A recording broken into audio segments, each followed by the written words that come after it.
A girlfriend that I had when I was in Santa Clara told me about Catholic Relief Services. When I called Catholic Relief Services, I was interviewed by a fellow named Jim Norris, and I could tell he seemed excited about the fact that I was going to be working at Catholic Relief, which made me excited about working at Catholic Relief. I vividly recall arriving in Morocco on my birthday in 1976, which was October the 8th. And I had driven there from Italy in a 4 chevaux of this Citroen car, and I ended up going to Tangiers and then driving down to Rabat, and it was quite a trip. And Catholic Relief Services at the time in Morocco had started a nutrition project. It was the first nationwide nutrition project for the entire country. And it was run by a couple whose name was Sanborn, and they had done nutrition projects around the world, in particular in the Philippines. And it was very gratifying to go and see these children who were being, who we would weigh the children every time that they would come in for food. We would give them what they called PL 480, Public Law 480, Title II food. And, but in order for them to receive it, they had to come in and weigh their children and make sure that their children were healthy so they would be seen. And so it was a wonderful way of ensuring that these children were well nourished and taken care of. Because one of the things that I keep hearing about in terms of, for instance, those who are anti-life is they say, oh, you only are concerned about abortion. And the Catholic Church has always been concerned about so much more. We had at that time 250,000 women that we were taking care of, and there were 500,000 children. And it was throughout Morocco. And if it had not been for the Catholic Church and for Catholic Relief Services, these children, many of them would have been malnourished.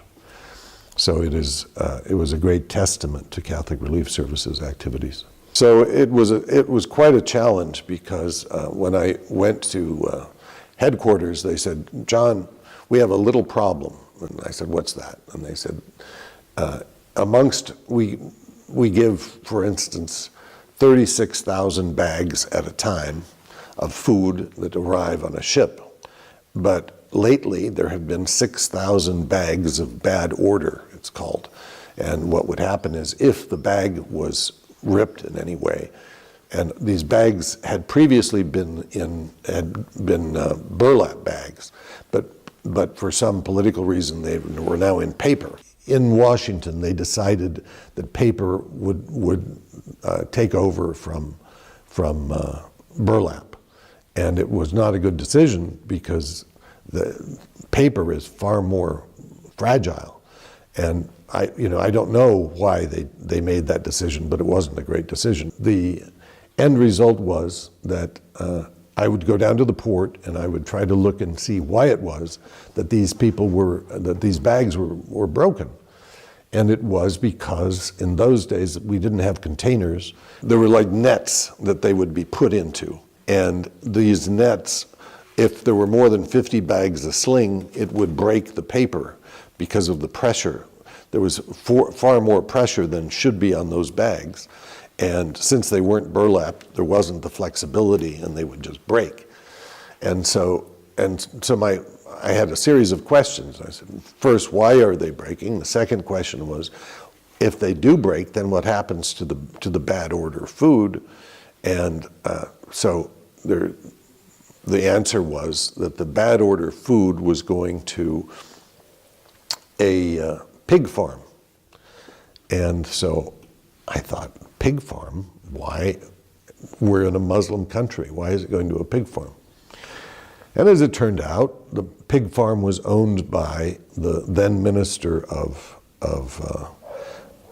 Social Affairs and Artisanat. And so I faced the it seemed like there were two possibilities. One is I could try to denounce the minister, or the other was to simply make sure he didn't get any more food from bad order. And so I went to the shipping lines and said, you know, we're one of the largest shippers in the world. Catholic Relief Services was about the third largest shipper in the world, which no one seemed to know. And they had to then take notice. And so they ended up making sure that there were only 50 bags a sling. And the people in the government weren't very happy with me, but they couldn't, what could they say? Because I had dried up their source of you know, food for pigs.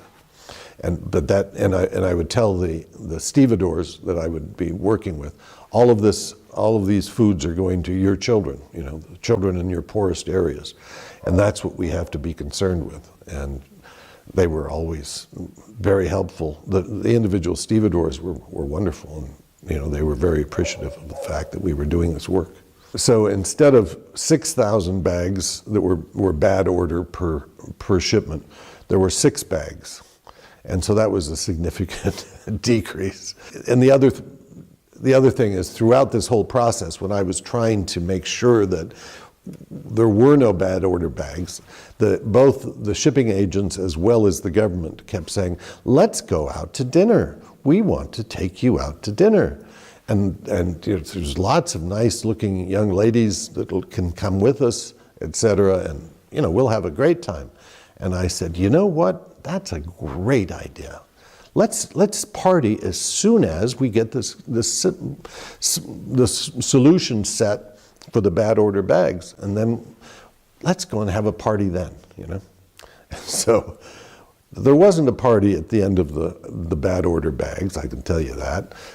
In fact, when my personal effects arrived, I was watching them, and it was like watching the bags arrive, except that at the end, rather than pulling it tight, they just dropped my personal effects, so that they smashed onto the